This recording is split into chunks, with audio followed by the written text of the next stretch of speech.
kulanti wacan oo wanaagsan saaxiibada qiimaha badan halkan waa Bulsho Sports TV markan waxaad ku soo dhawaataan wararkii ciyaaraha Bulsho Sports TV qodobada ay hayaan waxa kamid ah kooxaha West Ham iyo Southampton oo isha ku haya Firpo Lazio ayaa laga yaabaa inay u dhaqaaqdo Jovetic Milan ayaa qarka u saaran in la soo wareegto Tomori Leicester ayaa Barcelona kala hadlaysa beeca Coutinho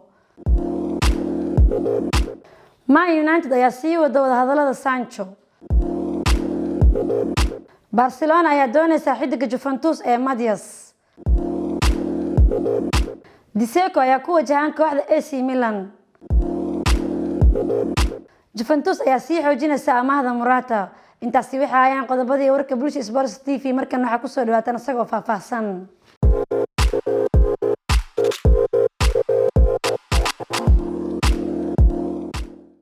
kooxaha West Ham iyo Southampton oo isha ku haya Firpo warbixintaasi waxa eegay Maxamed Ibrahim Bibaye qaar ka mid ah kooxaha ka dhisan horyaalka wadankaasi Ingiriiska ee Premier League ayaa si weyn u baaday goobaya xidiga ka dhisan kooxda Barcelona ee Junior Firpo sheekadan ayaa waxa ay soo ifbaxday markii ay dhawaaqeen kooxaha kubadda cagta ee West Ham United iyo Southampton oo cadeeyeen xil ciyaareedkani inay kala xajoon doonaan maamulka sare ee kooxda kubadda cagta ee Barcelona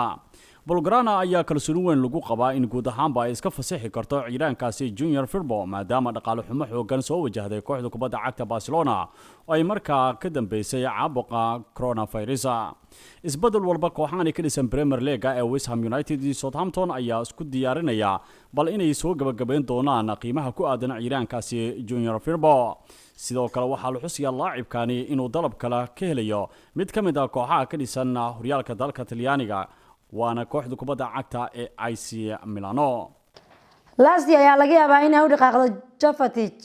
Lazio ayaa ka fiirsanaysa inay u dhaqaaqdo saxiixa Steven Jovetic oo kula soo wareegaysa suuqa xorta sida ay sheegayso Di Marzio tababaraha cusub Lazio Mauricio Sarri ayaa isha ku haya inay xoojiso safkiisii hore wuxuu u arkaa Jovetic saxiixa ugu habboon maadaama uu ka ciyaari karo boos badan oo dhanka weerarka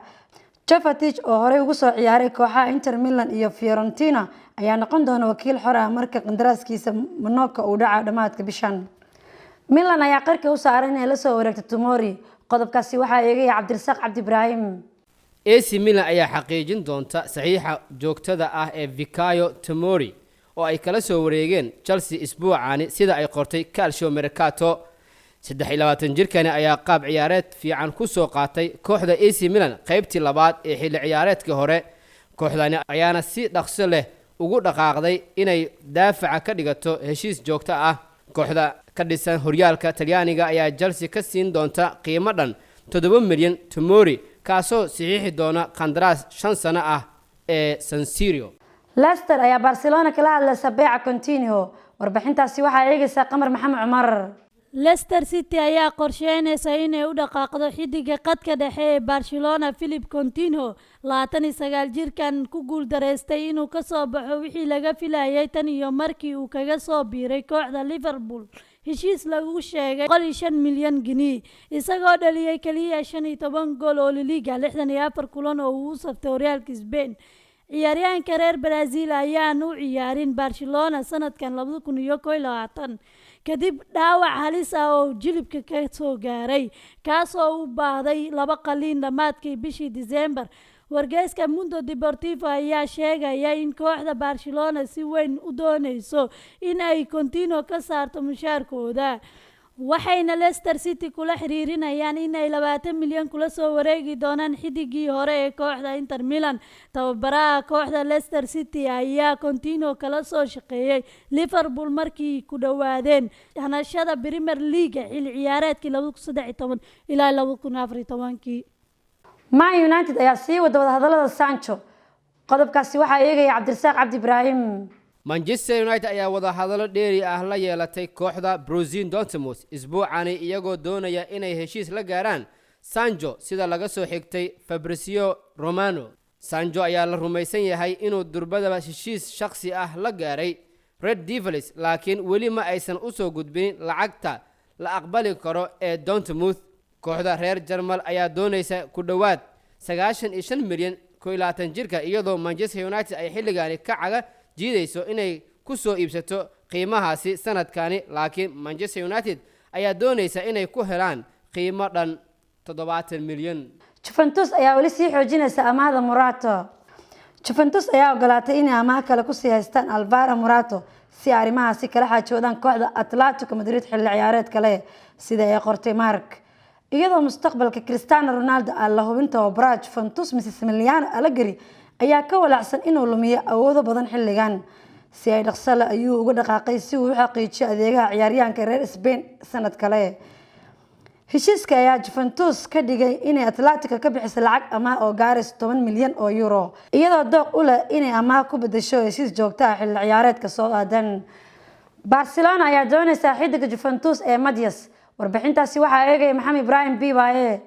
kooxda kubadda cagta Barcelona ayaa doonaysa waqtiga kan xaadirka inay u dhaqaaqaan difaaca kooxda Juventus ee Matthias de Ligt. xidigan oo u dhashay wadankaasi Holland ayaa aad ugu dhibaatooday tan iyo xilligii ku soo biiray kooxda kubadda cagta ee Piangner Juventus. sida ay daawacday jirada Luton Sport, laacibkana ayaa ku haminaya guud ahaanba waqtiga kan xaadirka inuu ka dhaqaaqo Turin maadaama uu doonayo inuu mar kale la shaqeeyo saaxiibkiisii Frank de Jong ee ka tirsan kooxda kubadda cagta Barcelona. balse waxaa hadda la soo warinaya laacibkaasi ka tirsan kooxda kubadda cagta Piangner Juventus inuu ku sii sugnaan karo istaada kooxda kubadda cagta Juventus mar haddii uu aaminsan yahay in uu ka heli karo boos joogto ah tababaraha waqtiga kan xaadirka kooxda kubadda cagta Juventus.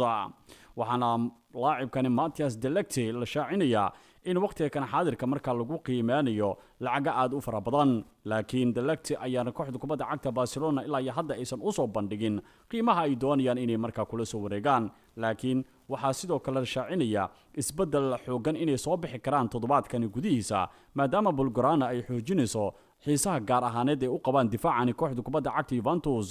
ee Matthias de Ligt. Dzeko ayaa ku wajahan kooxda AC Milan. warbixintaasi waxaa eegaya Xasan Cumar Xuseen. Sky Sport Italia ayaa ku waramaysa Edin Dzeko uu yahay weeraryahan markaana calankiisu ka babanayo in laga taago garoonka kooxda AC Milan. wadahadalladan ayaa weli sii socda oo ku saabsan u dhaqaaqista garoonka San Siro kaasoo lagu doonayo xidiga Chelsea Junud, laakiin qandaraaskiisa cusub ayaa la kordhiyay Stamford Bridge. AC Milan ayaa haatan weerar ku qaadi karta kooxda ay ku dagaalamayaan horyaalka Talyaaniga ee Roma. Edin Dzeko ayaa ku biiray Roma sanadkii 2016 waxa uuna heshiiskiisu ku eegyahay bisha June ee 2022. intaan ku soo gabagabeynaa wararkii ciyaaraha Bulsh Sports TV iyo aniga Munac Ismaan waxaan idinkaga tageynaa sidaas iyo nabadgelyo.